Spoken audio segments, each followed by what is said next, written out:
Peace, everybody. This month, April 2022, we produced Angel and Z radio tote bags and limited DESA MTA prints. The tote bags are 100% cotton and printed in New York. The DESA MTA print features a 35mm action photograph of DESA taking a tag with a black shoe polish mop. Both the DESA MTA print and the tote bag come together as a package and are shipped to our Patreon members. The DESA MTA prints are on a first-come, first-served basis. Both are available only through our Patreon. Every month, we ship out our products to our members. Link is in this episode's description. We have new Patreon-only episodes out with Mike Iraq and DESA MTA. We spoke with Mike Iraq about his time spent in Japanese prison, the history of Iraq, virtual reality, boosting, and more. We spoke with DESA about his dealing with the New York legal system, spending time in maximum security prison over vandalism charges, his reintegration into society, what graffiti means to him, having his legs and body broken after his accident, the passing of his friends, and more. Both episodes, as well as access to our episode library, are available on our Patreon. Episodes from Bat, Ola, Mike Iraq, DESA MTA, Les YKK, Cash 4, Host 18, XSM, Wayne COD, Dual Risks, and Sake. Members also gain access to episodes of Z and I speaking on a range of topics, from graffiti to mental health to life, and can message us any ideas or questions for upcoming episodes. We also have a lower tier membership that includes everything we just listed minus our monthly products. The link to all of this is in this episode's description. On another note, if you want to get clothes made, do it through Classy Screens. They're a small business that's been working in the industry in our community for years. They've worked with graffiti writers like Claw Money, Noxer, and UFO 907, legendary LES artist Clayton Patterson, New York's first skate company, Shut, and one of the best graffiti shops to have come out of New York, Paradise Plus. They're the best of the best, fast work, quality outcomes with the latest tech for printing designs. They've been supporting us since we started and donated lots of clothes for the food and jacket drive that we had at Tompkins Square Park. Good people. All the clothes we've made was through them, and we're just blessed to get support from a company that's been doing it locally in New York with the best people out. The link to their website and Instagram is in this episode's description. Follow them, show them some love. Like I said, they're really good people. Immense gratitude, as always, to everybody who's blessed us with a listen or support of any kind. Christian Acker is a New York-based designer and creative director with personal roots in the hardcore and graffiti cultures. He started the Handselecta project back in 2003, documenting handstyles for over 10 years, from writers like Mike Giant, CHINO, AGUA, ESPO and STAY HIGH 149. Between 2003 and 2013, he assembled over 100 interviews and alphabets by American writers of different cities, spanning from the 1960s to the 2010s. His book, Flip the Script, helps contextualize American graffiti through those interviews and writing samples placed in a historic context. It was the first to present material like this in a clean, structured layout. It's been out of print and hotly pursued for the last 5 years, and he just re-released it. You can purchase the book at handselecta.com and use the code ANGELandZ to get 20% off. Peace and enjoy the episode. Well, dude, thanks for coming on the show. I'm super hyped on this, and I've been a fan of Flip the Script, and I've been watching your YouTube videos for a very long time. Yeah. I think that what you've done in terms of gathering all of this information, putting it in one really well put together book, showing like the beauty and the art behind the hand style, and really focusing it on the hand style, which is really cool, is something that's very interesting. And what initially made you want to do Flip the Script? Oh shit. I don't know. It was kind of like just one of those projects that is always in the background. I don't know if you guys had those types of projects, but like, maybe I'll tell you how it started, and then I'll come up with how I wanted to, I guess. I was studying design. Originally, I grew up in New Jersey, moved to New York in 1997, and I was at Parsons for a couple of years. And actually started in 97, left school, took a year off, came back 98, and then that kind of coincidentally put me in that 4-year period where I graduated right when 9/11 happened. Mm-hmm. So we'll come back to the 9/11 story later. But essentially, I ended up finishing school, and it was like that weird dip in the economy, particularly in New York, like right after 9/11. So I was like just looking to, find a way to be creative, do something good.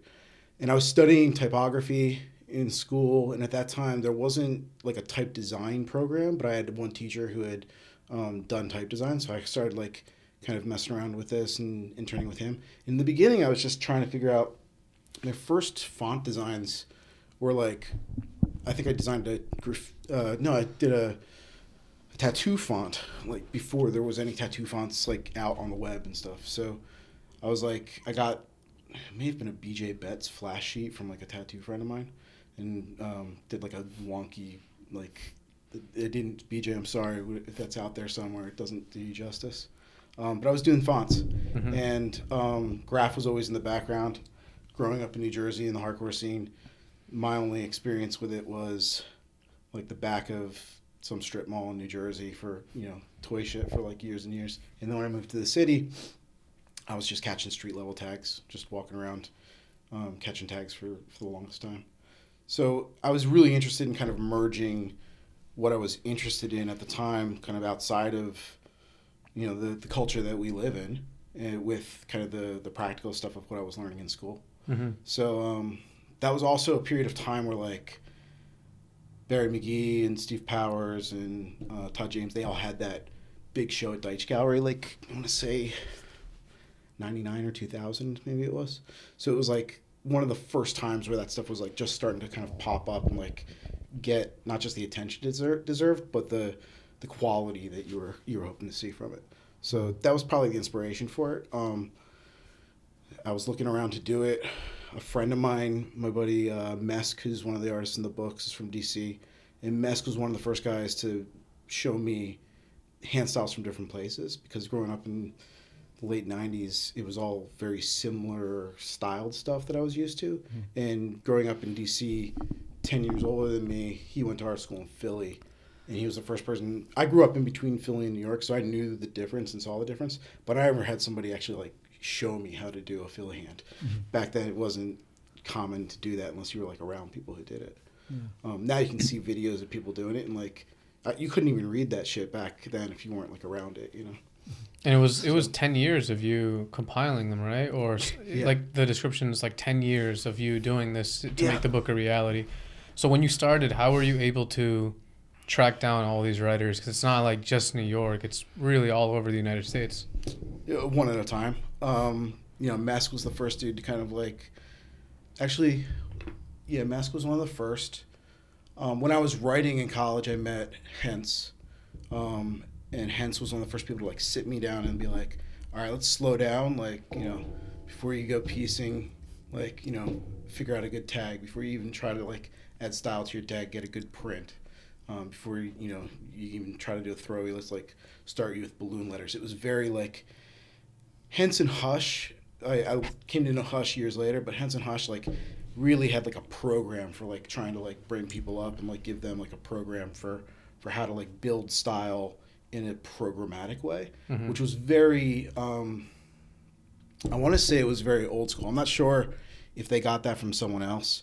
Hush is kind of like a mastermind, madman type of a thing. So like he's on his own wavelength, and I'm pretty sure that like, he would, be the guy that was like, here's the program and the way that we're going to do it and the system that we're going to kind of try to teach it.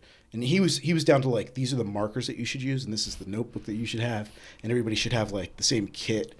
And I think I met Hush 10 years after Hens like gave me those things, and it was the pieces started to come together. And that was kind of a lot of the project, was like the pieces come together and you start to connect the dots. But one of my Hens, Sabe was like the other one, like the old St. Mark's bookstore. Mm-hmm. I was like walking around St. Mark's bookstore looking at design books, and Sabe rolled in, and he had like a tattoo that I was like, what do you write type of a thing. And he was like one of the first people to be like completely open. That guy's just like got a completely open mindset. Was like, yeah, I'll get down. Let's do it.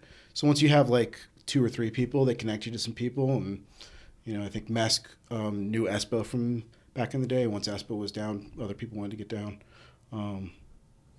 So it goes, one at a time. And eventually YouTube was the real thing that started like making me known in other cities. And like, I think I put Sabe's video, if you go deep back in my YouTube clips, it's like a really shitty, really shitty, like, YouTube like redesigned their resolution, so it's even like a small window in a window when you go back on those old things.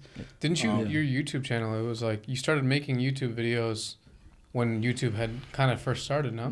Yeah, it was like month 2 or something. I think it was the only graffiti stuff on there. That's that's what I'm saying. Yeah. Like when I think of Flip the Script, like I just think of, I think any kid that's ever gotten into graffiti has came across a Handselecta video and has like watched it over and over. You know what I mean? And talking about like the people you got on, that's what it seems like the podcast. You know, it just organically flows. Like you get this person on and they connect you through that, and like it just kind of like it validates who's on your stuff in a way. You know what I mean? Yeah, it's exactly the same thing. And I don't know if you guys feel this pressure. Because I knew that what I was doing was historic, you guys might have a little bit more of a free form to it. Definitely some people took me aside and were like, yo, be careful that you don't like become a tool for this crew or that crew or like, you know, putting down people's boys. So like there's some people in the book, if I hear any criticism of the book, sometimes it's like, yeah, there's some like randos in there that like I don't think deserve it. I'm like, that's cool. Part of the reason that the book is important is that we're trying to show 2 things. One is like the individual, you know, contribution of people who are amazing at it, but you're also trying to show that like there's a bigger culture that they're a part of. And the person who's not necessarily like a superstar is just as much a part of that culture. And you can almost see the shared quality when you start looking at like, you know, people who are not as big as the people who are on everybody's A-list, you know. Well, the book you have like places really all over the U.S. You have like L.A., Chicago, Baltimore, Philly, Seattle, New York. And I feel like, at least from my perspective, you know, New York and LA, Philly, people, it's kind of like more well-known history. Whereas places like Chicago, like I'm pretty ignorant when it comes to the history of Chicago or Baltimore. How did you find out about these places? Because, you know, like the book goes really in depth to their history and it's not like you can Google like history of Baltimore graffiti and a bunch of pages come up, especially when you were, you know, compiling this, like then you definitely couldn't do it. So how did you go about learning about these more obscure scenes? 2 things come to mind there. I guess one is that I definitely feel a responsibility even now of like, I call this an anecdotal history, and it's like, it was really important to me that as I put it together, I was trying to edit it and put people in the best light possible, but kind of pick and choose the pieces that they were saying in their voices and put them together in a way that started to tell the whole story.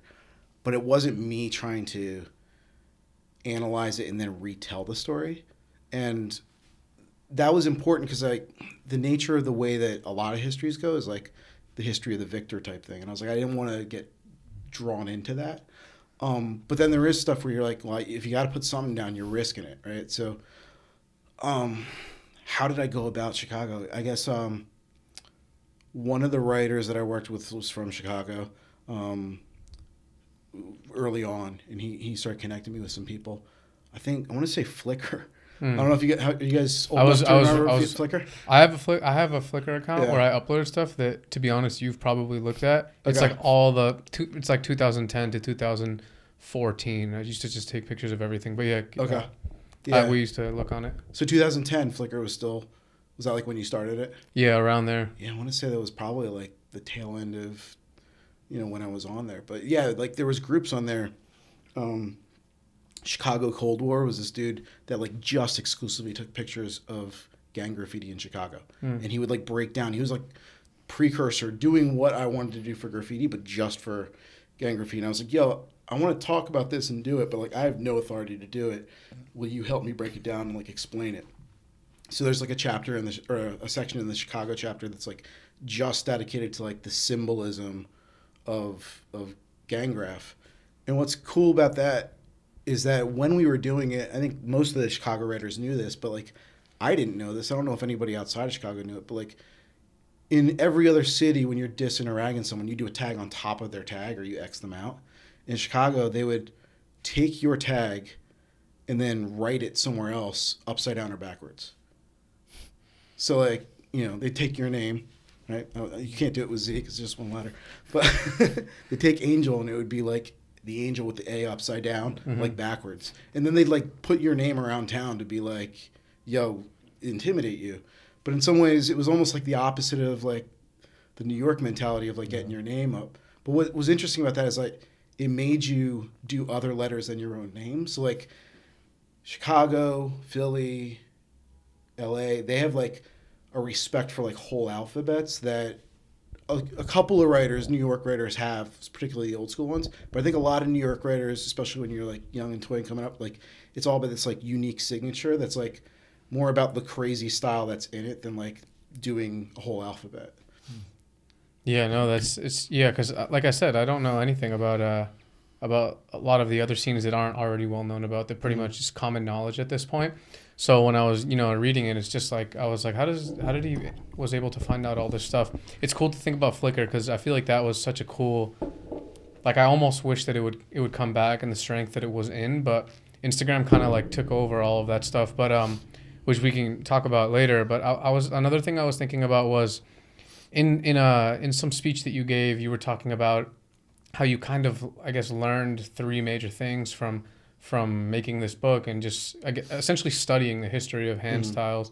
And one of them was ego, which is a thing that just is prevalent throughout all of mankind. But in graffiti, of course, it is one of like the main things.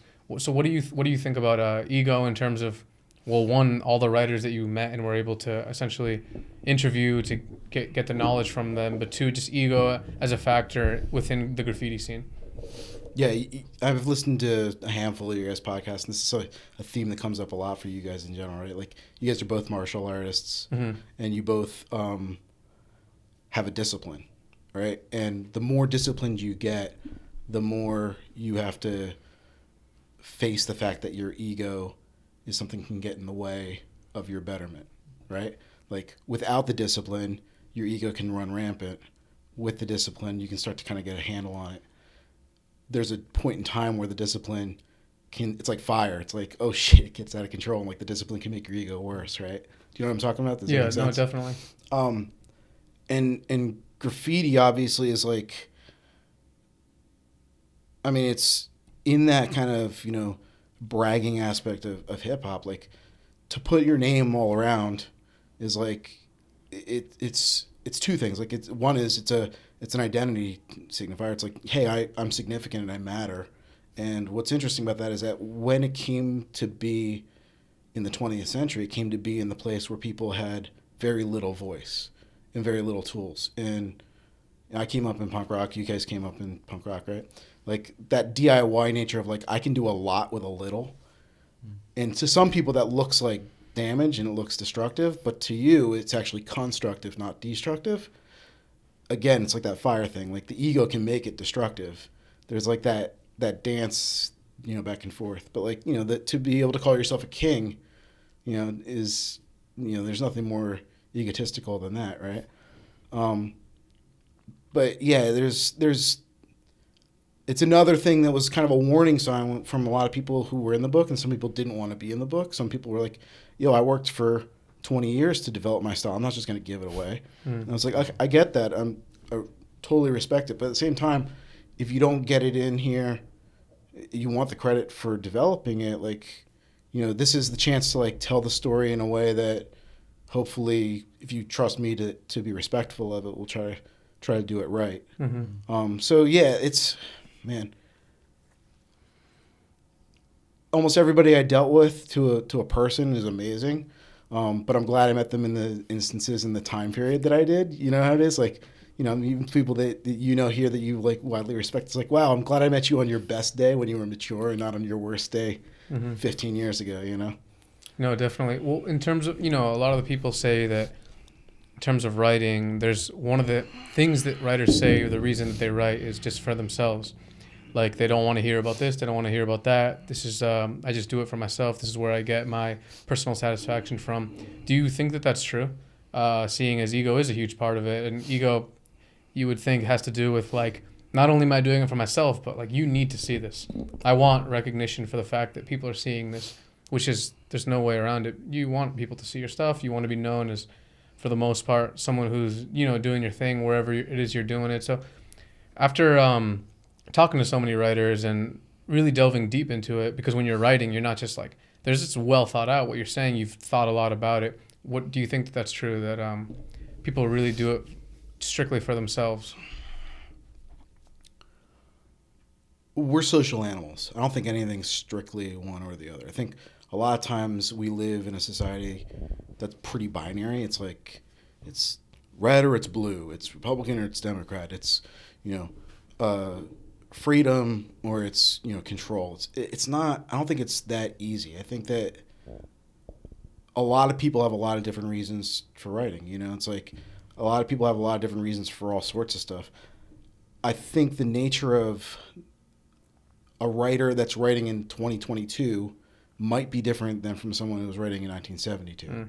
And I think part of that's just like, this conversation can go a whole bunch of different directions. I get a little uncomfortable making generalizations for like a whole community of people who do this thing. I think in the talk that you're referencing, I was kind of like, listen, it's not a stretch to think that like someone who's running around in the middle of the night spray painting their name on walls, like we all have something wrong with us if like, we're like, yo, I matter and you're going to pay attention to me, even if it's an alias name and I'm not there. Like we all want that recognition. And like, that's a fascinating subcultural manifestation of that kind of like popping up and then lasting for a very, very long time. Mm-hmm. So I think that there's a lot going on there, but I can't say that like everybody's reason for it is the same reason. I think a fair number of people come to it as an art form, and I think some people come to it out of a need for attention, and some people come to it out of a need for expressing their anger. How long have you guys been involved in hardcore? Me since I was maybe 12, and I'm 27. Okay, so like the first time you hit, I'm 26. I do that too. The first time that you like hit a dance floor and you were like, yeah, I'm going in, your emotions and like why you did that were probably different than like the last time you did it, right? No, definitely. Right. First time I did it was because I went to a random show and there was a pit and I was like, damn, yo, they're fighting. And then I was with my friend, we're both like 12 or whatever. Yeah. And I'm like, yo, if I don't go in this right now, I'm soft. And then I was like, damn, but they're so like, all these dudes are like 200 whatever pounds. And then I was like, yo, I can't be soft. And then I went in and just like punched someone in the face because I thought it was a fight. You know what I mean? Luckily, I'm like, frail and 12 years old, so they're not gonna, whatever. It's not gonna actually be a fight. And then, but that's besides the point. Yeah. So no, you're definitely right. That is the point. Like, you're definitely right. From like the first time you do it to the last time, it could be completely different. See, are you into punk and hardcore too, or are you into different type of music? Yeah, I didn't really grow up with like punk and hardcore music. Okay. I grew up with like different from like what I was gonna say actually about the graffiti was I noticed recently that the reason people do it, especially recently, like the kids that I see starting up in like my neighborhood, like I mentioned a bunch of times on the show from South Brooklyn, mm-hmm. I see that it can be like a neighborhood thing also. You know what I mean? Like mm-hmm. the mindset of certain, like the ways these writers go about starting. Because I'm noticing like the influences you have in your neighborhood and from the styles to like the way those writers go about hitting certain spots plays a big role and influence on the kids growing up in that neighborhood. You mm-hmm. know what I mean? And I've noticed that too, like especially like we know a bunch of younger kids too that their influences, for example, are from like Lower East Side graffiti. You know what I mean? And they'll approach graffiti in a different way. You know what I mean? More aggressive, more headstrong, like just hot spots, jock spots, as Claw mentioned in Infamy, right. And stuff like that. So I think it's interesting how it can be like a neighborhood, like a area type of thing, Yeah, I mean that's one of the things that's fascinating. Like even in the book, especially old school pre-internet times, is like back in the 70s, if you were young and getting into graffiti, if you were 12 years old, you were just stuck in your neighborhood, and you might just be stuck in like certain blocks because like in the 70s. In the 80s in the crack era, like I heard stories from people who are like, yeah, you knew like you were walking this route and it was like not the straightest route to get from home to school or to get from here to there. So you had like very clustered styles where it was like, this is who I'm around, this is what I see.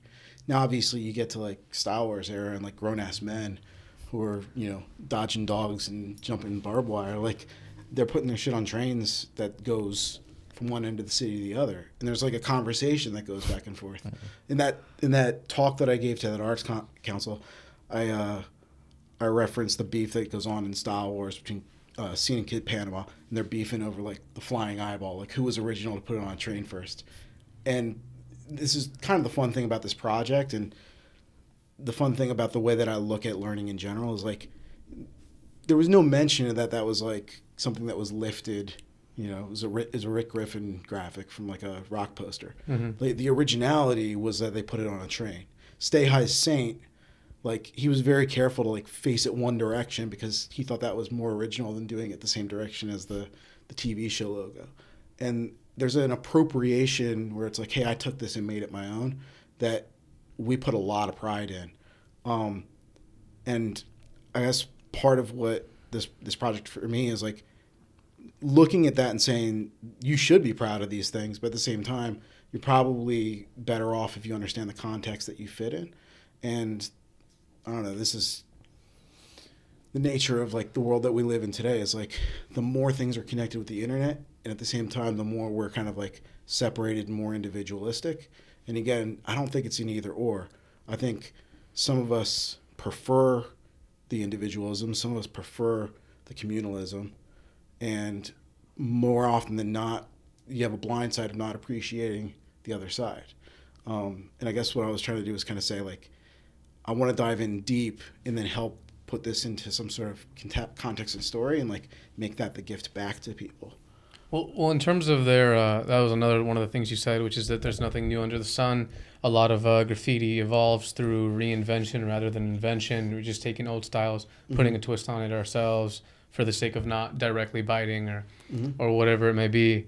And in terms of the graph that's going on today, like the graph that's a lot of the newer writers or people who are painting in New York have drastically different styles from like, let's say, State Your Name era, where it was like, it's just like a different approach to graph and a different style. Even some of the names that are being written are completely different. People are writing names that are more like comical and kind of funny, real words that probably in that era no one would have probably wrote. And if they did, like maybe they wouldn't have been too respected for it. I don't know. Like it wasn't the like the thing that people were doing. That wasn't part of like the practice. And in terms of the graph that's going on today, particularly anti-style, like where does that, I guess, come from? If I was to ask you, since it's like all a twist on other shit, like where does that come from? I mean, you're gonna get me in trouble with this one. I don't know, man. At some point, I probably have to say like, hey, I got old like in the last 10 years since the book came out, and like, if this is like, you know, I have 3 teenage kids, and like I probably got to go like talk to my kids' friends to like learn more about that than like the people in my own circle, because I'm just not really down with it. I do think there's an interesting. This is going to be a long way around on this. So there's an interesting thing with like names. Going back to like the pre-internet era, every kid in a Spanish neighborhood, there was like one kid writing Flaco, right? There was one skinny kid, or like, you know, like these nicknames like were kind of like general nicknames that people had. And the more the media caught up with it, and this is, I gotta be careful to not try to prove myself smart here, because I don't know if I understand the things that I'm talking about as well as I'd like to. But like, this is the Marshall McLuhan, the medium is the message idea. It's like a lot of us think that the medium is the carrier that the message sits inside, but McLuhan came around and said, actually, the medium shapes the message that's inside. The medium is as important, or probably even more important, than the message that it holds. And once photography started coming into it, and once video started coming into it, and once internet started coming into it, you get these, the distance between generations gets shorter and shorter and shorter and shorter. And now you need to have a name to make a name for yourself where you're competing with the entire fucking globe. You know, because like Neckface doesn't want like a kid in Hong Kong writing Neckface, right? Like Snotty was probably the first person that I remember coming out with a name that was like comical or just like off-putting and strange. And then there's, but it was the mentality those guys have are still graffiti mentalities, but the kind of like weird postmodern thing is almost like the sense of humor of like what some people would go into street art. They were like still the mentality of graffiti with that type of a thing. I forget which interview I was listening to recently, but someone was around the same era as me, like late 90s, and it was like Revs and Cost were like fucking, you know, bananas at that. It was like, to put these like, you know, Revs fucked Madonna and like, you know, the suicide hotlines. He's like, they started to like use a fucking answering machine as part of their vandalism. Like that was some next level shit. But like really super fucking geeky postmodern, you know, medium is the message type stuff. Well, yeah, in terms of like the you know, there's no real, I guess, invention. There's just a lot of reinvention. Mm-hmm. Catch 4 and Smells did the same thing with the answering machine, and pretty sure you can still call it. Oh yeah, You can still call it, and that answering machine's been active for kind of a while. that's rad. What do you think about graffiti as one of the last reservoirs for written penmanship, or just practicing penmanship? Yeah, it's like the blurb from the back of the book. Yep. Yeah, I mean, I think it's three people yesterday on Instagram sent me a video to Handselecta of this kid who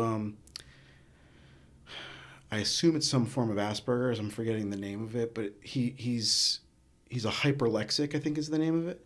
And he's 5 years old, and he's sitting in his driveway, and his dad's filming him. And he just goes through and he blasts out 10 fonts like a plotter printer, like with chalk. He's just like, this is Cooper Black, and he's got the serifs right, and then he just moves straight into another one. Boom, boom, boom.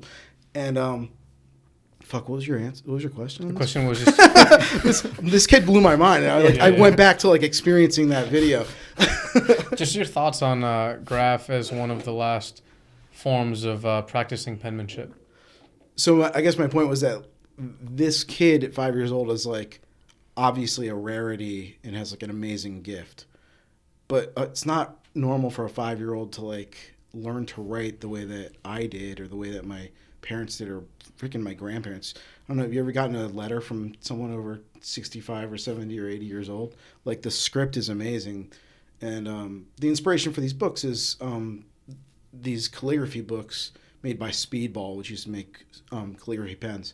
There was a method of writing called the Palmer method that like everybody in post-war America like learned how to write. And like if you remember your elementary school class, they probably had like those alphabets of scripts. Kids don't learn script anymore. Like they're like, yeah, we're trying to get these kids up to date on X, Y, and Z tests. Mm-hmm. And those tests are punch, you know, like fill in the dots. Like they don't need to learn script. They don't need to write it.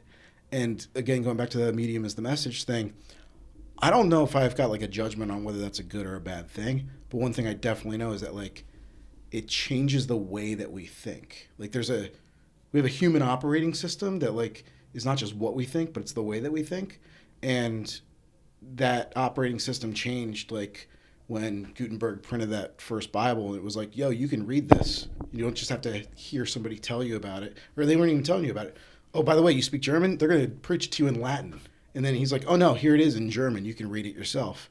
Like that was a huge freaking shift in like the operating system of the human brain when that happened. And we're going through that right now. Like there's no doubt that like the 20th century, you know, the 4 generations or 6 generations that are alive today are like in the midst of these huge changes. Kids today, you know, there's a positive and a negative to it, I'm sure. I don't want to be an old man just talking about the negatives on it. But one of the things I would say is like, even in my own life, let me talk about me instead of my kids, is anxiety is like through the roof. Not just for kids, for everybody. Like for me, like I wake up in the morning and I try to do breathing exercises and meditation before I like look at my phone. And I fail 5 days out of 7. But then I'll remember and I'll go and I'll try to do it like before I sit down at my desk. I work out of my house. So for me, there's a real danger of like, you know, get up, go to my desk, make a cup of coffee, and then I don't leave the house for 4 days. I'm just kind of like, you know, and I'm like, yo, I got to go sit in the backyard in the sun and breathe for 10 minutes.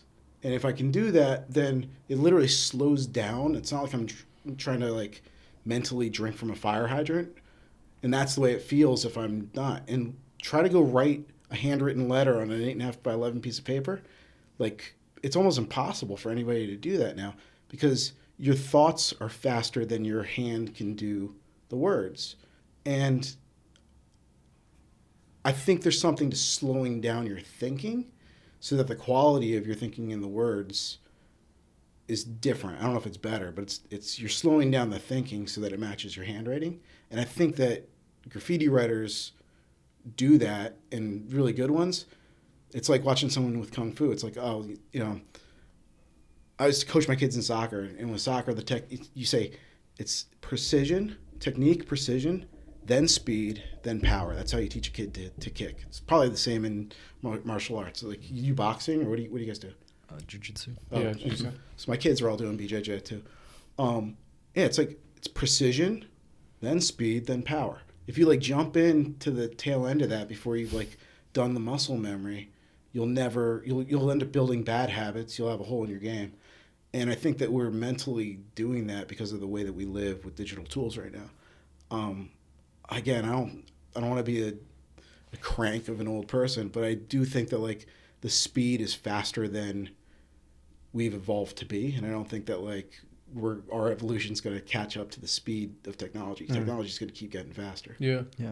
I'm gonna say, damn, what you just said, I'm gonna re-listen to that like at least 10 times before I die. Seriously.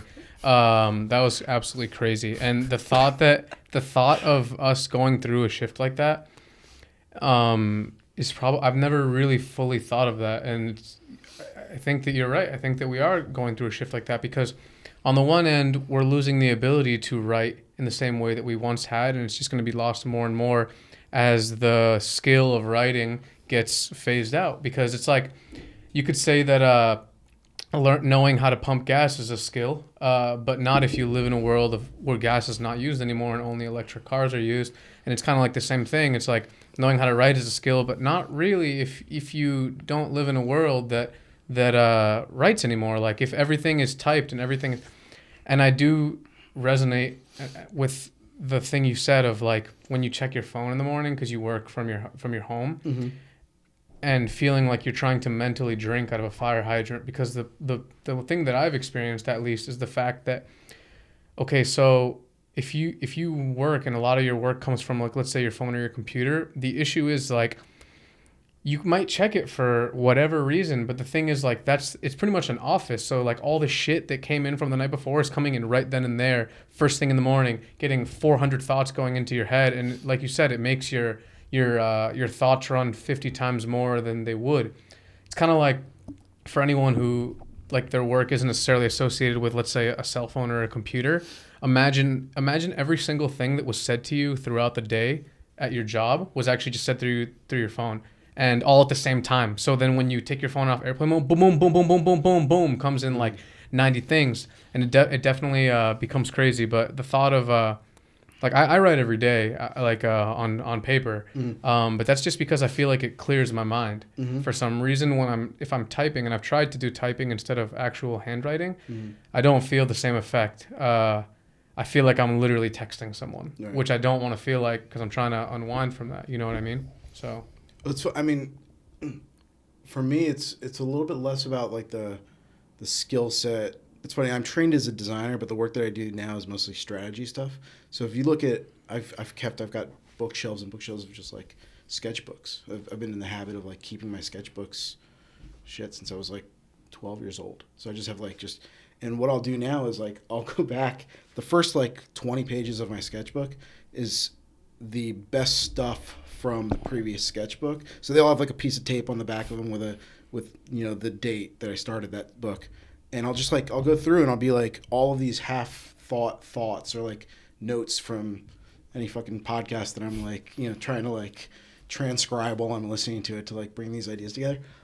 I'll take like a day when I go into the next book and I just kind of like move those notes into the next one. And for me, what I've noticed is like, these are unfinished thoughts. They're concepts. Like with the book, I talk about the book is basically like, it's as a constellation where I don't know what the story is yet. I know that cluster of stars is a group together, but until you put a story to it where you're like, that's Orion, and Orion has a belt. And now you can remember, and now you can actually tell someone else, hey, you see that cluster of stars in the sky? A picture Orion. And now like that idea is like, can last for 10,000 years, right? But that group of stars was a group of stars anyway. The power of putting the story to it is what makes it important.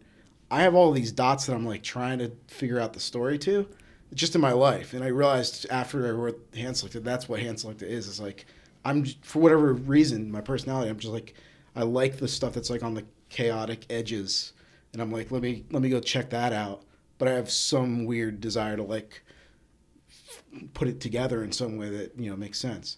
And I guess there's a danger to that in some ways, because like if I'm telling someone that's Orion's belt and someone comes back and they're like, yo, you got it upside down, it's actually, something else. It's part of the risk of just the nature of, living in community, I guess. I don't know. But it's what drives me, I guess, a lot. Yeah, that's actually something I was meaning to ask you, but you've been answering that question as we've been going along. Is why the fuck would you do this? No, I just because we've talked about this a few times. How graffiti is one of the subcultures where there's not really a financial gain if you think about it. Like compared to the other ones. Mm-hmm. Like for example, like skateboarding or even music or different forms of artistry. So my question was to you: is it more about passion than financial gain? And like I said, it seems like you're full of passion when it comes to all this type of stuff. You know what I mean? Mm-hmm. Yeah, I mean, I think it's cool that I'm able to do work that integrates this, but it's definitely like my side hustle. Like I've not, if I make a couple extra bucks selling books, like that's not bad, but it's like I've never considered that this was like what I wanted to put my thing into. I don't know why, part of that's because I started it after I was married and had a kid. So it was like, you have to kind of like figure out, this is the stuff that my wife and kids have shared their time of their version of my time is shared with this, so like, it's definitely, passion. I think it's rad that more and more stuff that was on the edges, stuff that was on, how do I say this? Stuff that was marginal, right? Like on the margins, on the edges, is more and more interesting to more and more people. Like that's a hopeful thing to me. And as you start seeing things get brought from the margins in, something happens and it gets validated. That validation can be corny as fuck and it can get cheap in it, or it can be like something that lasts. And or it can be something that, God willing, I don't end up in the trap where like, you're the herb who's exploiting it and like, doing something that's like not cool with it, or it's something that's bigger than what the subject matter is. It's about making you big. Mm-hmm. And that's whack, and I don't ever want to get to the point where it's like this project. You asked me to come on this like a year ago or something. We started kind of like exchanging notes on Instagram and trade book recommendations and shit. I actually bought the history of lessons from whatever. Okay. I started reading it today, but yeah, sorry, keep going.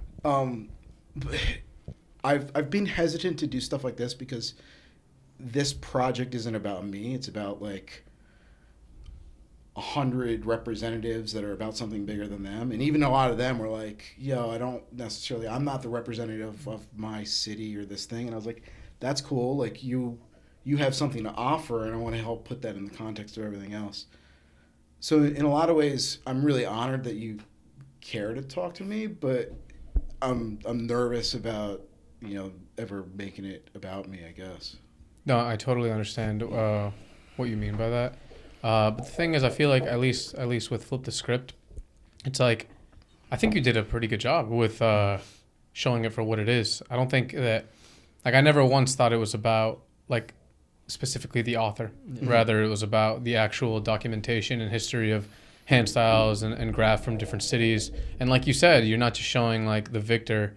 You're showing, like, that alone, not just showing the victor is, I feel like, a big thing, like, for not doing it the way where it's, like, just about you rather than it's about the whole. Because, especially with graffiti, it's no secret that a lot of the times just mainly the victor is shown, which mm-hmm. makes sense because the whole thing is like getting props and respect through constant repetition to the point where you're just everywhere, and now you're good at it because you've done it so many times that, so it kind of makes sense to give respect to the people who are doing it the most and are doing it the best. But it's also cool to, there's so many people doing it and so many people who have passion, and showing their side of the story too is, I think, really good. I don't think you have to, in my opinion, worry about thanks, man. that. But I also wanted to ask you back to like the whole writing thing. I saw that on your gram, your personal gram, it was like a while ago you had some notes written. Some of them were quotes from different people that inspired you, like you had handwritten them. Have you ever thought, or have you ever actually written another book besides Flip the Script? And if not, have you ever thought about it? Yeah, I probably got one in me one day. I'm not sure what it would be. I mean, the more and more I'm kind of like, I'm interested in taking the mentality that I take to the subject matter to a different subject matter, and then having the through line be the way of thinking more than the subject matter.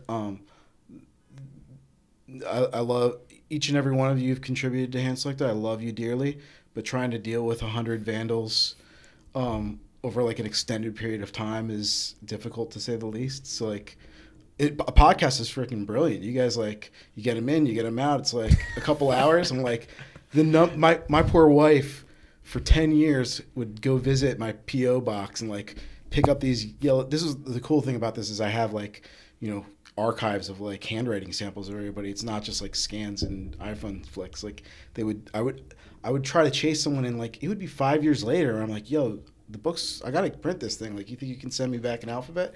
And I would like put an envelope in an envelope, put the postage on it. Like I would like send them my package with the stuff I'd send them and be like, all you gotta do is write it out and put it back in the mail. Like, it's done.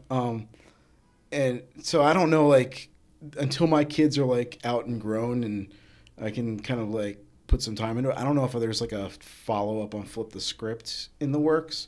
But I definitely am playing with ideas all the time. Once some of those ideas are cooked, I tend to overcook them before, you know, maybe the perfection is the enemy of the good is the phrase. Like, that might be ideas. You tend to stop the ideas for a follow-up of Flip the Script, or just like a different book that has nothing to do with graphics? No, I think just in general. I think if you want to find a typo, print 5,000 or something.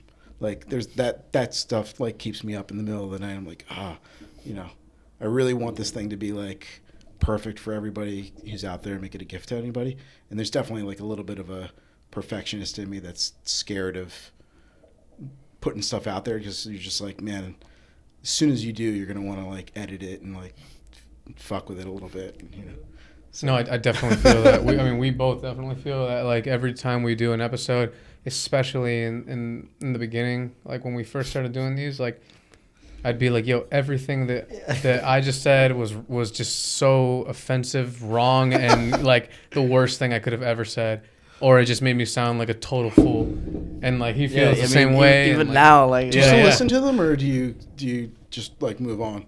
Like, what, re-listen to old ones? Yeah. I definitely do. You do? Yeah. Definitely. I got to stop. Like, this, dude, I'll tell you, this is a little bit of a vulnerable story. When I first did Flip the Script in 2013, this was before it was like Squarespace wasn't out. You couldn't sell stuff yourself online without like a little bit more investment and like figuring it out. I didn't have the personal resources to do it, and I didn't have the personal skills to do it. So I was trying to do the lecture that you guys saw. I had this dream of like wanting to go to each city that had a chapter and like do lectures and do like an event and bring people together from those cities. So I tried to do like a Kickstarter, and it was like the most nightmarish like experience, like out of body existential like crisis, because my day job is I was a creative director for years. So like I run photo shoots, but I'm always the guy. I'm not even the guy behind the camera. I'm the guy behind the guy with the camera. So like I could like see stuff and move it around, but like I couldn't stop doing that. So I'm on camera asking people to give me money, and that by itself I was like nervous about and felt whack about. But then I was like literally like looking at the camera, like I was like in my head I was like looking at myself, and this goes back to the writing thing and the phone thing. I had to do some serious work before I could like public speak or do something that was on camera. And part of it's with the media. I'm just like, fuck it, I'm not going to ever listen to this. Like, I hope it comes off good. Anyone that I've offended, I apologize in advance. But I'll never listen to this because I'm like, there's too many fucking demons and I know. wanting to think about yourself. It's the ego thing that I was talking about. You know what helps me is I listen to it in double speed. And I feel like that makes me sound like less of a fool. I don't know. That's what I do, at least. Really? That sounds like hell. Yeah, I'm 25 right now, and I probably spent 23 years of my life not talking to people at all.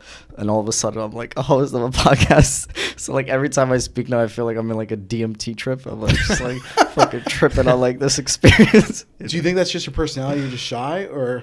I mean, it's a long story. It has to do with, like, growing up and, like, just kind of keeping to myself. Maybe the neighborhood. I don't know. Just, like, all that stuff. And maybe not really, I don't know, not really having, like, a big friend group growing up. You know what I mean? So I would always just kind of roll with myself. And now I'm meeting, like, hundreds of people. And it's actually really sick. Like, you know what I mean? It helps with all that. It's like chapter 2. Yeah. Of, like, a different life. How did you get into reading? That's a weird question. Do people not read anymore? Like, I mean, I have a solid amount of friends, and no, not really. Yeah. I mean, not in my small group. Yeah. I guess it's true. It's probably, man, I miss a subway commute. Now that I work at home, I like lost like an hour and a half of reading a day that I was blazing through stuff. There's nothing better than having like a 45-minute like ride one direction and then back. Like, I was just crushing books for years. I took a job that moved us away from New York and up to the Boston suburbs for a couple of years, and I was driving, and it was the first thing I noticed was like, man, I'm not reading anymore, because like I would drive in early, drive back, and like I'm not sitting on the couch reading because I had a young family and stuff like that. And I was like, man, the subway commute was such like a gift to my personal reading time. How did I get into it? I guess I just grew up in a family that loved and respected books.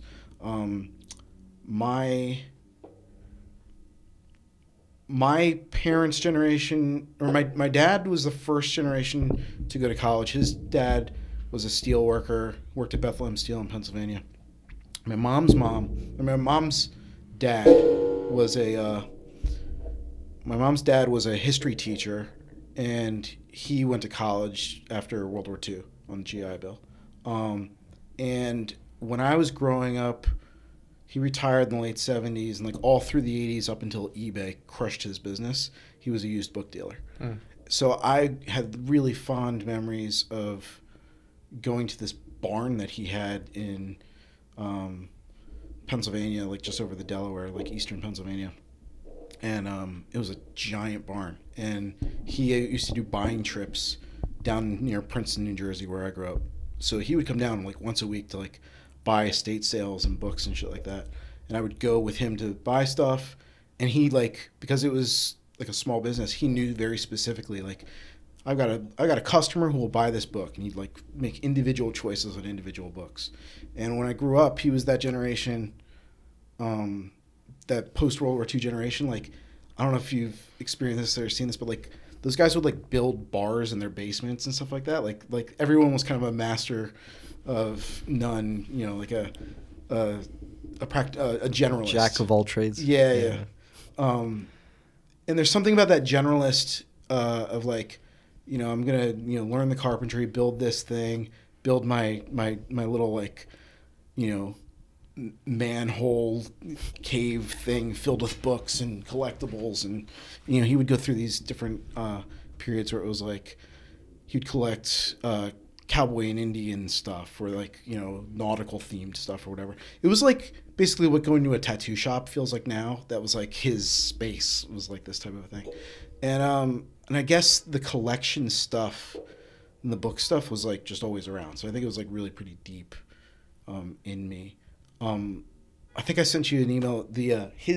My mom's brother, his son, he grew up collecting in Pennsylvania. Any day that it would rain, he would walk cornfields.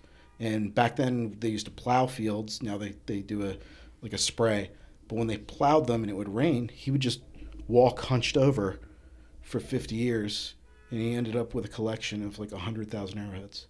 So crazy. So he turned his basement into like this museum. He has like Boy Scouts come through, and he's like an amateur historian that like has done so much work of learning about the local, you know, history of the Lenape tribes that lived in that area of Pennsylvania.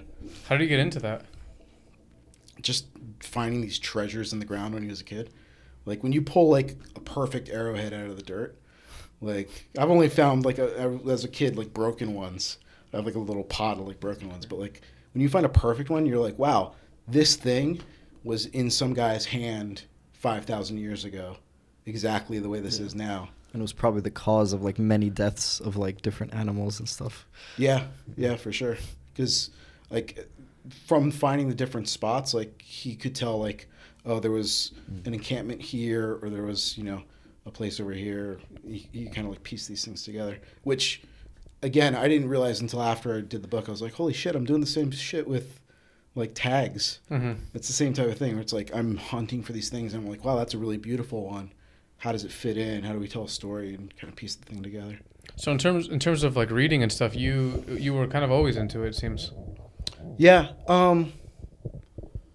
Yeah, I mean, I definitely, through time, I've built out, like, a collection of certain stuff. Like, I'm drawn to, and I read a lot of economics and philosophy and theology. I'm kind of in that kind of PP&E type of a space. I like a lot of that type of stuff. Mm-hmm. I have a fair number of, you know, design books and art books and history books and stuff like that as well. But, like, most of what I read is kind of in that esoteric space, I guess. So why theology? And do you think that has any place in our modern day society anymore? Besides, like, influencing a lot of stuff that goes down. What a stilted question. Well, I mean, like, the fact that it was like such a back a few eras ago, it was like the main thing in life. As to now, that's not like the main thing in life anymore. So do you think that that's being where we out? Live in the West? Yeah, that's true. I mean, I think, you know, the nature of, yeah, I guess to answer your question, why am I interested in it? Because there's, at least in the common era, there's, you know, 2,000 years of writing that, like, makes up the majority of our history of books. So this is something that was really important to the history of civilization that I think we probably undervalue. And maybe that's part of the reason why I'm into it, is, like, similar to the tags thing. It's like, hey, that was something that I felt was undervalued and not really looked at. This is something that I think was really, really important to society that, like, we generally don't value anymore. So maybe that's part of the interest. I think there's also just, like, I'm really interested in how we work. I read a lot of psychology. I'm super into it for the last 5 years. Been reading a lot of, like, the behavioral economics stuff. I don't know if you and I trade book recommendations, so if I'm speaking shorthand, like, have you read Kahneman and Tversky? And no. Do you know who those guys are? No. I won the Nobel Prize in economics a couple of years ago. So, like, the idea behind behavioral economics is really big in the last couple of years. And it's basically that, like, we're not entirely rational. Economics kind of ignored the emotional aspect of man for a long time. And it was like, when you start looking at the development of even our brains, there's kind of like the instinct part of your brain, the emotion part of your brain, and the logic part. And economics was, like, really good at understanding the logic part.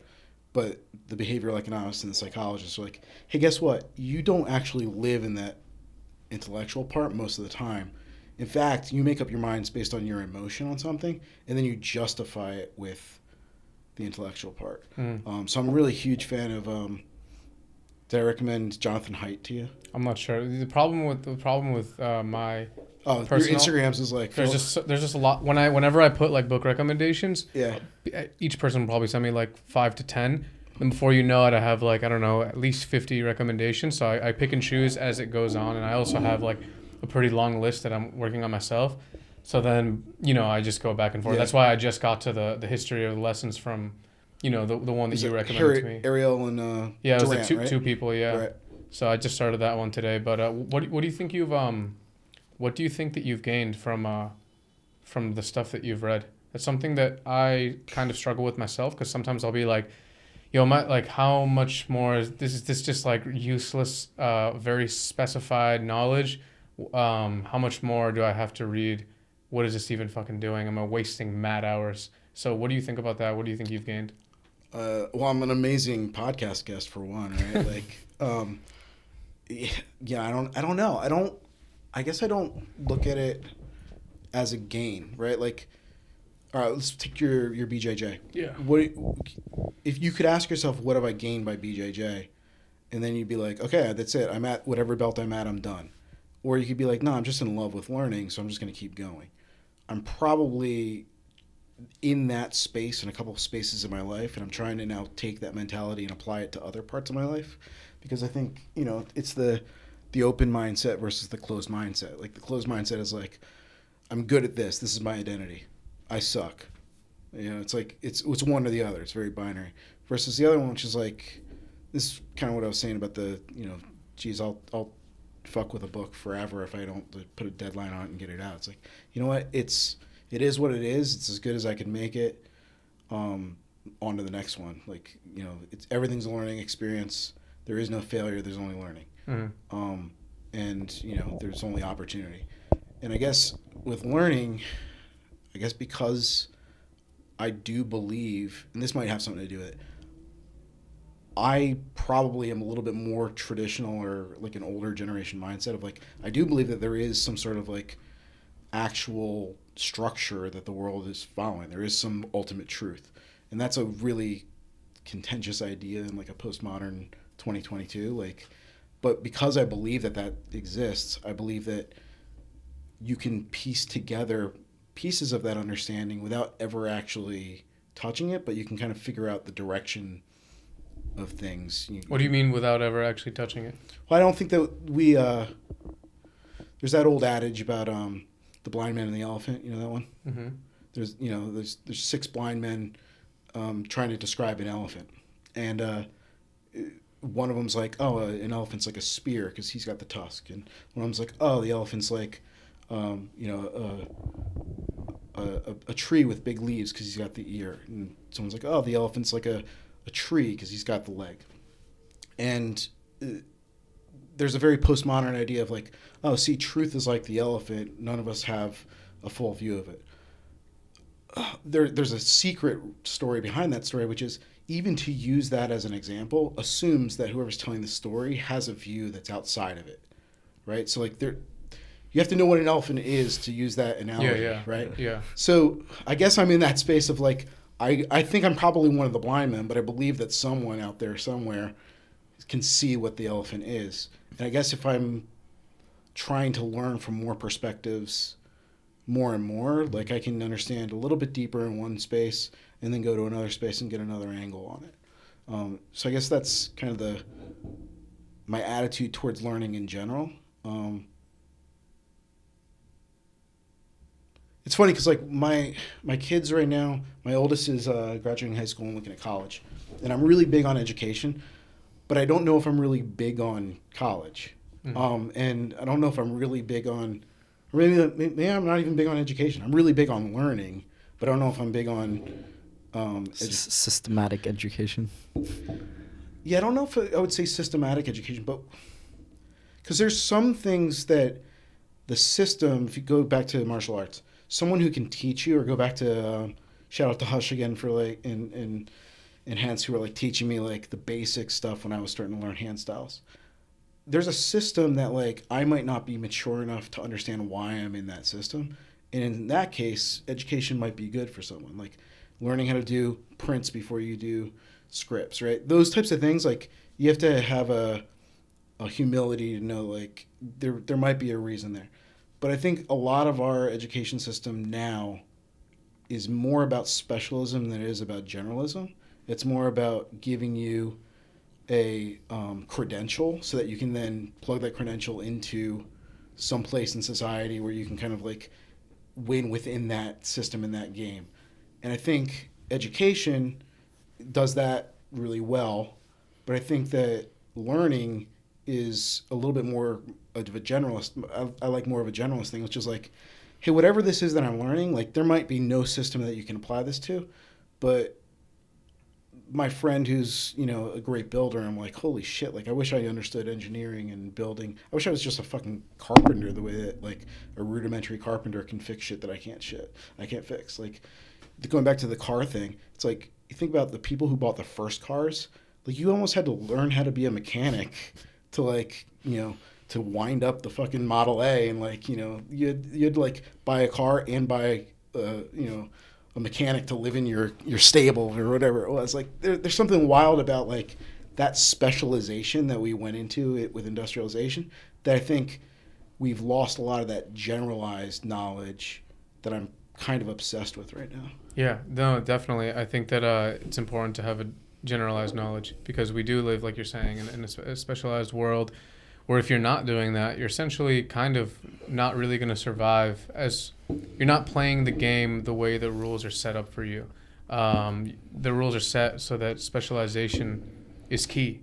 You have to be a specialist in something, which I think is good to be a specialist in something rather than like a generalist. But I definitely think there is a place for generalized knowledge. And in terms of like the systematic education thing, like my personal experience with systematic education, I don't even like that word because it just sounds like I'm shitting on education. Right. But just in terms of like the schooling system is that, and I was actually going to make a post about this, like on my personal whatever,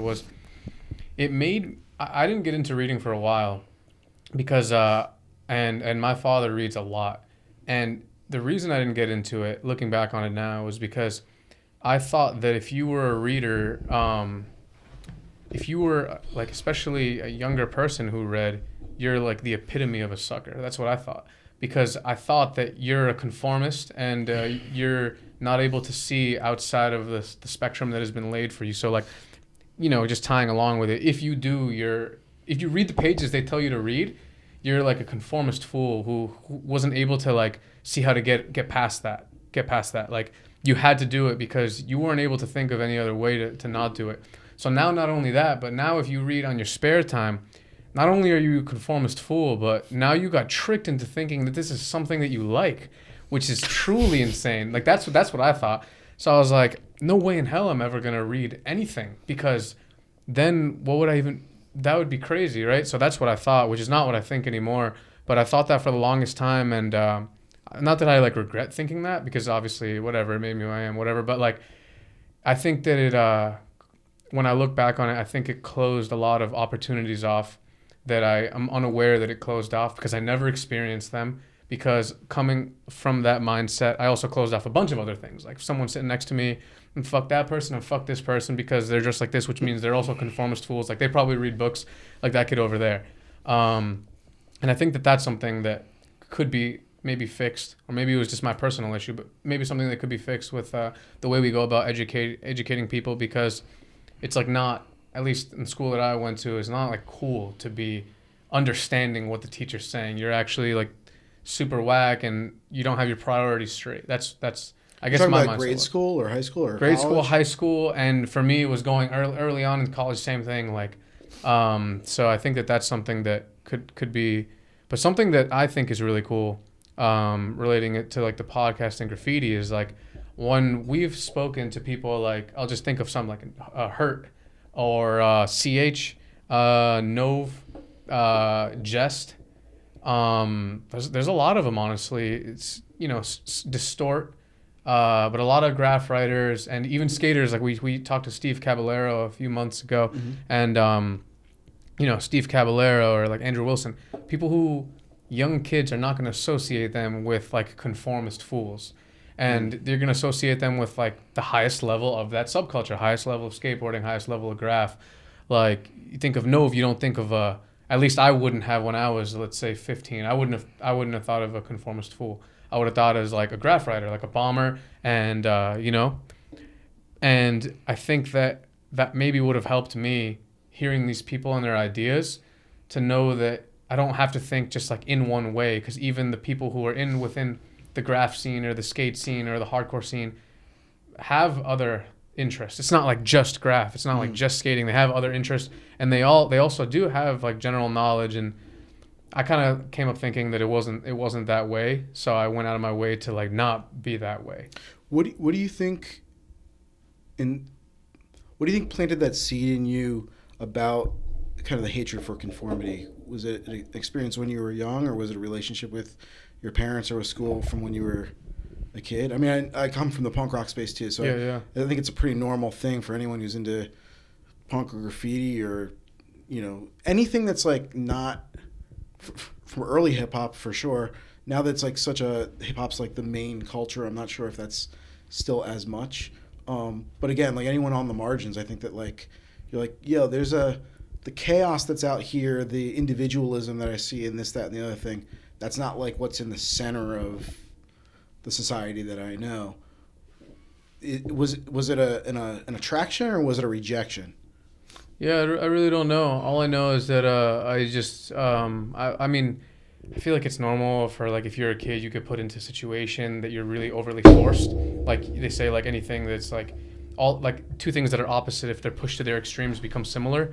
And I kind of think that it's like you push someone to such an extreme on some like Taoist shit. Like once it goes to the climax, it can only go down. And like you push someone like this image of school is this and this is what's good and being a professional is, and then you're like, yo, this is everything that I actually don't want. So I think that had something to do with it. But I definitely remember from like a young age, like when I first started listening to not even just like hardcore punk, but just like any type of other music, or especially if they would say some like nonconformist shit, I thought it was a sick.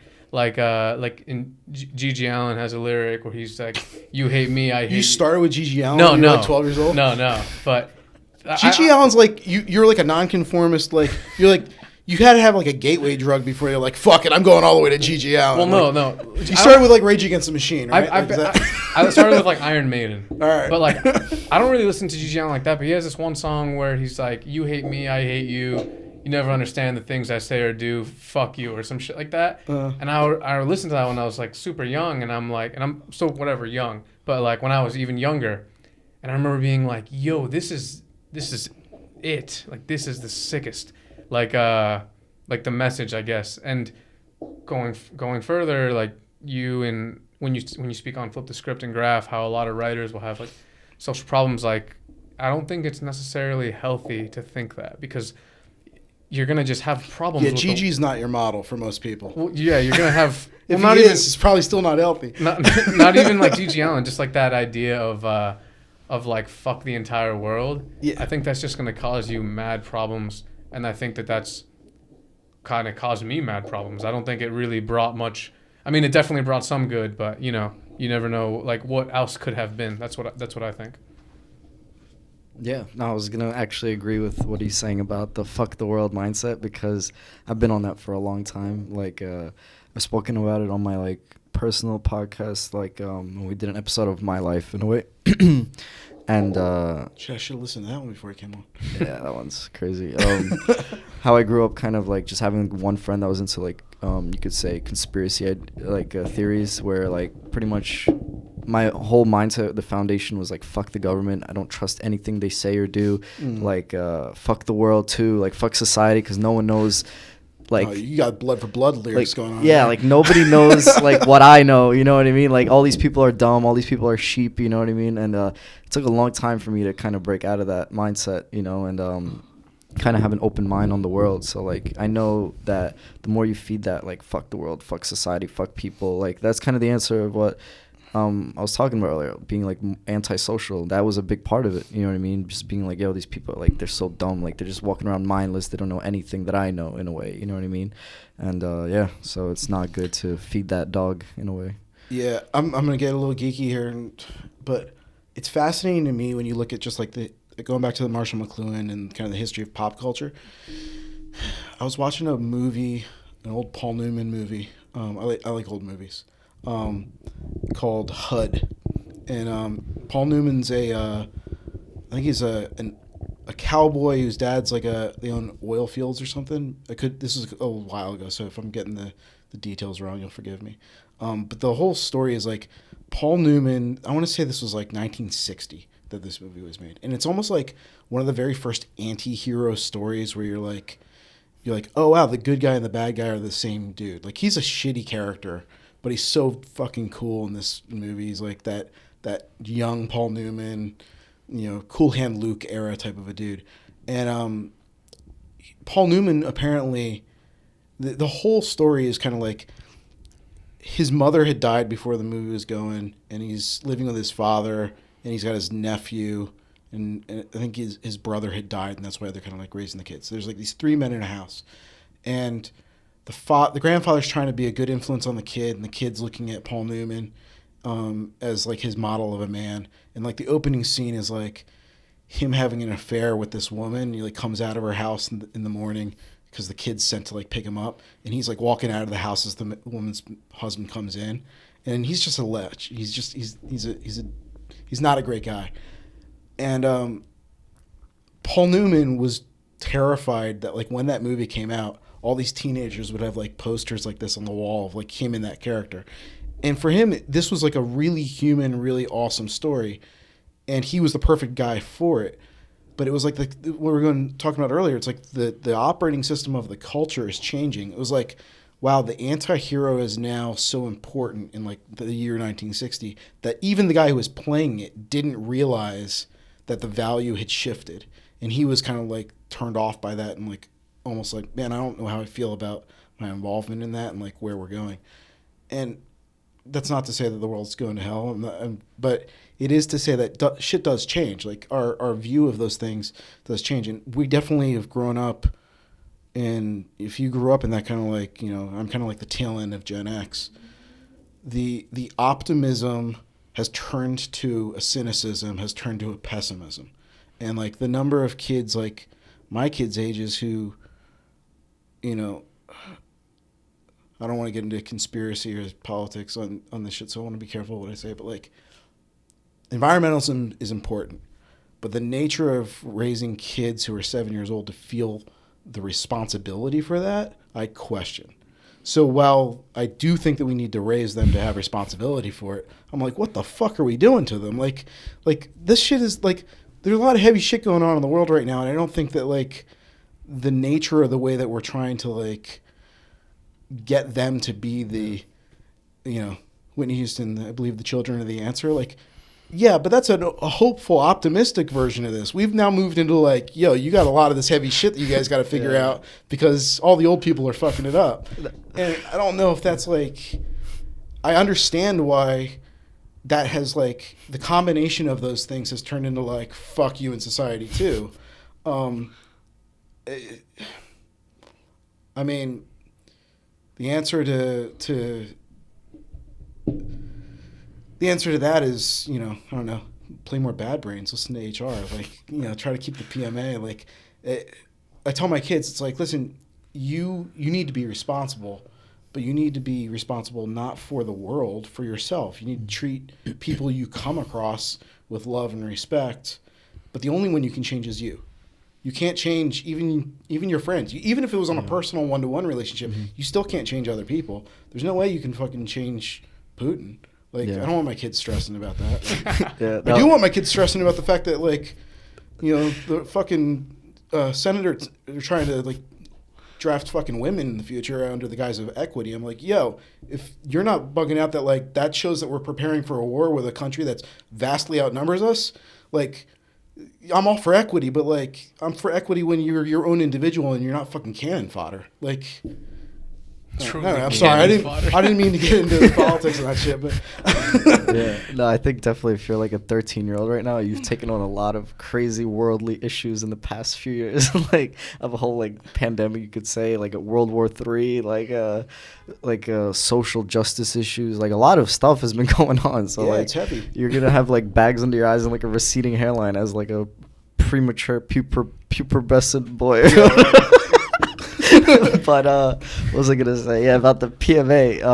I think that's very important because, like I said, I spent a lot of the majority of my life, like up until recently, honestly, like thinking I could change the world. You know what I mean? And like getting like not aggressive, but like it like affected my aura in a way because I like thought I could change the world through just sheer tightness. You know what I mean? Right. And I realized recently that tightness is that what you said? Yeah, I don't know, just like anger. Yeah, like anger. Okay, all right. And and I realized that.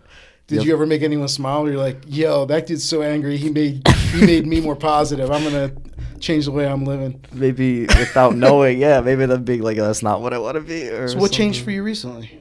Just realizing that you have to live through example, and like an example is not being angry and judgmental. You know what I mean? Mm-hmm. So, and I think that works out a lot better because I believe in manifestation and like law of attraction. So like I think what you feel and think attracts your reality. You know Sure. what I mean? So yeah, that's pretty much.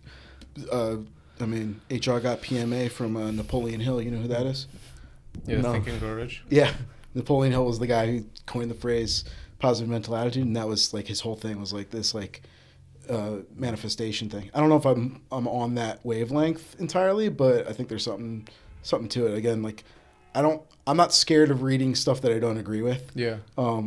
Some of those things I won't talk about on camera, but like, you know, it's like, you know, I've got a copy of the Bible and the Bhagavad Gita and the Satanic Bible. Like, you know, my mom's not psyched that I own the Satanic Bible, but I'm like, you know, I'm not threatened by it. I don't think there's a curse on me. Like, I'm kind of interested in what. Yeah, exactly. And I think that's the way to live, honestly, is to have everything and just take what you want from everything. You know what I mean? Like, everything's out there. Why not be interested? Like you said, just learning. Mm-hmm. It all comes down to learning, you know? What do you think about, I know that 9/11 happened when you were, I think you were still in school, or you were just on the graduating end, I believe, and you were helping out, volunteering, and in Ground Zero and all that stuff. So what can you say about that? Yeah, it's interesting. When I wrote you like, oh, here's some stuff that's happened in my life, I didn't realize I was gonna like. I don't think of that as like one of the big bullet points in my life, but when it goes back, it obviously was. It happened on a Tuesday. I was living on the waterfront in Williamsburg at the time, and my roommate called me up and was like, "Yo, go to the roof," and we watched this. They were both on fire, and we watched them fall from the rooftop. And now my wife, my girlfriend, she was stuck downtown, and she stayed with a friend downtown because like they locked it down. And I went into the city the next day and picked her up and brought her back to Brooklyn. So that was Wednesday. And then Thursday, a good friend of mine called me up. He was a school teacher at the time. He was like, "Yo, put on your work boots. We're going down." And he just fucking Jedi mind tricked like every police barricade. He was like, you know, "These are not the droids you're looking for." And we just like walked from, you know, Chelsea Piers all the way down into the pit. And we ended up, you know, working down there for a couple of days until we got exhausted and kind of left. And then what happened was the civilians who were down there were like firefighters, police, and then there was like a shit ton of iron workers. And my good friend, he's one of these construction generalists, so he was like, "I'm gonna go find a Sawzall," and he like ended up like in the pit, and I ended up like standing on the docks down by the financial center, like just like moving boxes of whatever. It was so weird. It was like they were just like sending like every company, everyone who had anything, they were just like sending whatever they had. So it was like boxes of like fucking Levi's jeans and boxes of shovels and boxes of just whatever. And I think this is the same skill set that caused me to like organize this. I ended up like migrating my way to the end of the line of this like, you know, human chain and just fucking organizing like the warehouse of all these tools. So I was like in the back of like a Cozy restaurant. Oh, there was this brand called Cozy, COSI. It's like sandwiches and shit. And we took it over and like turned it into this warehouse. And literally I was there like handing out hard hats and like masks to firefighters for like 2 days. Eventually left, and then a group of students that were down there ended up like getting permission from the mayor's office, and they made these passes, and we would like trade them off because it was like locked down, and if you had a pass you could go down. So like over the next couple of weeks we would kind of work in shifts, and eventually that moved to the Burger King that's on the south side of the pit. And basically we were making coffee and like taking care of like dudes who were working down there. Like everyone who was down there working in the pit, they were scared to leave because it was hard to get in and out of the security. So they would stay there for days. And we basically like turned this Burger King into a triage where they could like sleep in these booths upstairs, and like we would do food. And what was weird is that, and this is kind of the cool DIY nature of like, I'm probably more on the individualist side than the collective side, but that said, I'm really into voluntarism. So it's like, you know, I think that people coming together in voluntary efforts is like the perfect community situation.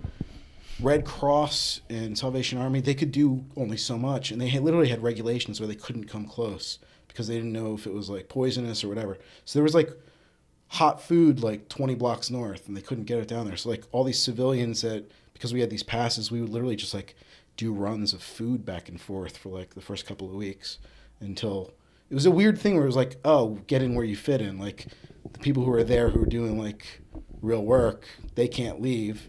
People who are making this stuff, they have regulations that you can't come in. And we just kind of like, you know, showed up with work boots on and kind of like figured out how to help. What did you want to say something? No, I was just gonna ask, like, what did you notice in like the spirit and character of the people there that were like trying to help, and like little like details that you noticed that really like stood out to you from that moment? Because like it's a big thing when people talk about that day, how all of a sudden people were so connected all over the city. You know what I mean? Yeah. Like New York, they said felt so united. It didn't matter who you were, like what color, what religion, nothing. Like in a way, you know. So what did you experience any of that? Yeah, I think there was definitely a nature of togetherness that was heavy. There was also a paranoia, like the number of times that like I was, you know, within just like the first couple of days or weeks. Like I remember that first. You were growing up in the city at the time? I mean, I was like 5 years old. Yeah, You I were was 5. I was living in Brooklyn, and my whole window was full of smoke and papers were all over the. I was living the in. wind came down to South Brooklyn. Yeah, I was in I lived in Park Slope at the time, so Oh, it just all traveled through that neighborhood. Yeah, I remember actually having friends who were staying. They left because the smoke was so bad, and they came to stay with us in North Brooklyn. There definitely was like that first day, like you were like shit. You felt like a plane was gonna fall out of the sky at any moment, like for the first day or two or whatever. And then there was definitely like, you know, those false alarm scares and stuff like that. But there was also definitely a spirit of people looking out for one another that was palpable. It was real.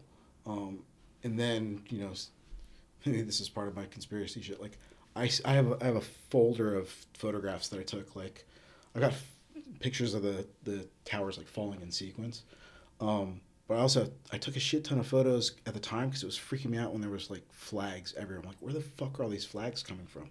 Like, I have pictures of bootleg T-shirts in Chinatown where like within like 3 days it was like I survived the towers falling, and there was like, I don't know if you've ever seen that shit. Like, ESPO did a bootleg one of them years ago where it was like save the drama for Osama type shit. Like that was like making fun of these bootleg Chinatown shirts that people were like, yo, someone was like printing T-shirts like quickly, and like that shit kind of like waked me out a little bit. So yeah, there was a weird combination of like people coming together and being together with a sadness and a little bit of a paranoia, and you know, a little bit of like, yo, what's going on, you know, in the bigger picture here. How I'll keep going. Sorry. No, it's good. How far away do you think we are from something like that occurring to the United States specifically? I guess New York specifically, again, because obviously things have changed since. It's more like security got amped up, whatever. How far or close do you think we are? And I guess you could speak a little bit on like the fragility of our system and how quickly shit can just like flip. I'm completely unqualified to answer the first part of that question. I have no idea. I'll say this personally. I decided back then that I was like, well, I guess this is what life is like. I've had two of those moments.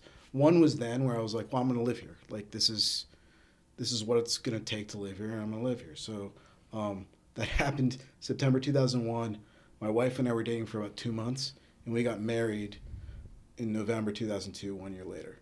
And we're still married and we had 3 kids. But it was like, there was a real like, it was kind of like the World War II generation thing. I was like, well, either shit's going to fall apart and this relationship's not going to work, or we're going to choose to make it work and make it work. And she and I both have that type of a mentality where it's like, is this the right person? It's the right person. Okay, let's go. So I think it solidified that and certainly made that happen a lot faster than it would have otherwise. Because especially I was a senior in college. It was like I got married at 23 years old. so the realness of what life was put into contrast with the realness of how close death was. And I think that was a moment that was like, all right, you know, it's time to grow up. And then that happened again. I had a brief, I don't know if I mentioned this when you were asking me questions about my story, but I had a brief bout of cancer in 2008 or 9. And that was, I'm so blessed, and I had it so easy. Like, you know, I didn't have like a long struggle with it or anything like that. It was like, oh, that's weird. You're young, nip it out. All right, you better go for radiation for a couple of weeks, and nothing ever happened again. So like I was super young and easy and things like that. But psychologically, you still go through that like dark night of the soul of like understanding your mortality that like you just don't think about most of the time. And the combination of those two things, what's weird is when you have those experiences, how unbelievably strong it is, and then the half-life of the emotion, like, you know, disappears a little bit at a time. And I remember I've got journals of like after 9/11 of being like knowing that feeling was going to fade, and like almost being angry that the reality of like what was so real was going to become less real in the future. So like something about trauma is revealing of like a truth that I think is bigger. And you have to choose what you do with it. You know, I think that's another book. If I've recommended to you is Viktor Frankl, Man's Search for Meaning, is like one of my favorite. You books. did. I'm gonna read that one next time. And that's, you know, if you guys or if the listeners aren't familiar with that, Viktor Frankl was a psychologist. He's a Jewish guy from Vienna who was wrapped up in the Holocaust. He survived 4 Nazi death camps, and ultimately, like the real struggle, aside from all of the human indignities, you know, just the horrible treatment and torture, was this idea of like, is this just fate? Do I not have any agency at all? And you know, there's this quote in the book that says, between stimulus and response, there is a space. Yeah. And in that space lies freedom. And his conclusion was that like you have a choice of how to deal with whatever this is, even if what it is a bullet in a trench. And reading that book is just like, it's, I mean, even just saying that now, like I was rereading a portion of that yesterday, and it's just like, it cuts me to the core. I'm just like, ugh, you know. Yeah, like he refers to it as like the supreme, like the supreme choice, the last of the human freedoms that you can make to pretty much like dictate your reaction to that. Honestly, whenever I read those Holocaust books, it's like the most crazy shit ever. Well, what's so crazy is you go back to the anger issue of like all of us who are angry. Like this is the nature of psychology in general. It's like you can be steamrolled and let someone walk all over you, or you can let every little thing make you angry and want to fight them. But either one of those things is a response that you didn't choose. And that you didn't choose. It's giving your choice to the other person, you know, to find your button and make you react the way that they want. And you know, if you're like me and the rest of the human race, like no one does that to you more than your mom or your dad. They know where those buttons are because they installed them. You know, so like there's, you know, we have to like work through and figure that shit out. One of the things that really stood out to me when I was reading a lot of those, I went through a phase where I was reading a lot of books on just the survivors of the Holocaust and all that stuff, is, you know, one of the topics I started reading the most before that was like Buddhist books, Taoist books, because that's a lot of what my dad had in his like personal library. So I would read a lot about that stuff. Mm-hmm. And, you know, the more I read it, the more I kind of looked down upon materialism, because they have to do with just like, you know, the illusion of a bunch of things and what is and isn't real, what isn't important, the impermanence of a lot of stuff. So I was like, okay, well, like, yeah, these are like the real dudes, like, you know, caring about if your shirt has this brand on it or that.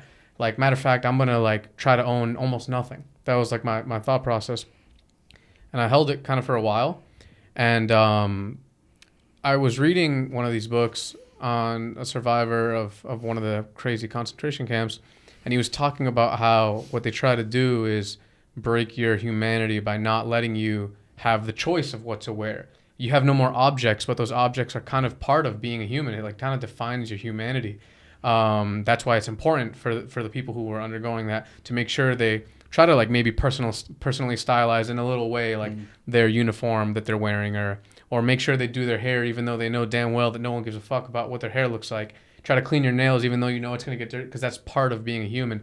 And reading those books, one of the many things it did was change my mind on the concept of materialism, and because it's kind of talked about in a negative light in a lot of ways. Like, you're materialistic. That's like an insult almost, which I don't think is, there's like a balance to be had. And when I read that book and he was talking about how much it means to have those things, and okay, like you're shunning materialism. Let's say that like I'm shunning materialism, but if I really didn't have that shit and I was in their shoes, like how would I feel? I wouldn't, I've never felt that before. So that was like, those books that really didn't have anything to do with what you were saying, but those books are very, very crazy. Like, anyone who hasn't read them, I definitely suggest reading them. They're like insane. You're reading the accounts of people who have survived some actual crazy stuff, and they go deep and they tell you about their emotions, and some of them wanted to survive for the sake of being able to share this story so it doesn't get swept under the rug, because they've seen it getting swept under the rug by,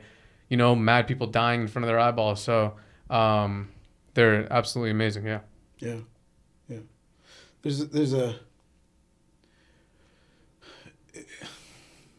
I guess agency is the thing. It's like we know psychologically that people who think that they have a choice, start reading enough philosophy, start kind of down the road of like, well, do we have free will or not? Right? There's all these philosophers that are like arguing on that, and in some way there's arguments on both sides of that, and it's way above my pay grade to start down that conversation. We'll have to do that off air or something. But one thing we know for sure is that when you have agency, believing that you have some control over your future, you're better off. But if you have there's too much choice, then you're frustrated and you don't have anything at all.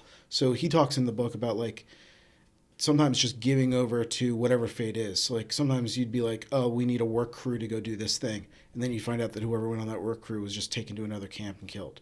And it was like, hey, I just decided like I'm gonna do the principle of like, no, I'm gonna stay here. And he was like, if you live by a principle instead of by torturing yourself over choice, you're better off, because what you've done is you've set your agency into a principle.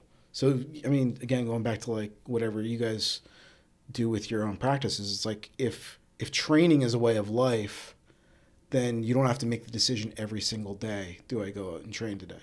And that's a lot healthier for the way that our brains work. No, yeah, definitely. What you said, principle? Yeah. Yeah, I feel like that's a really crazy driving factor, is a principle. If you have something that is like your foundation, like you've already been decided on this, it definitely like makes you more in some weird sense, not really a machine, but like you make like a machine-like choice, or it's not even a question no more. Like if that's like your thing, then that's your thing, and then that's the bottom line, period. Like some people, especially older generations, when it comes to marriage, like you're married and then that's it. Like it's never maybe you would have got divorced if you had been married in a few different generations from now, but the thing is that was so far from the question that doesn't even happen. Right. Maybe it should have. Like, I'm not saying that no one should ever get divorced, but I definitely think that that's like a super, super powerful factor. But it makes it more difficult if that's your mindset. The problem is, can you change your mindset? If you're in a society where everything's about personal choice and your desire and your fulfillment and your you, is it possible to do that?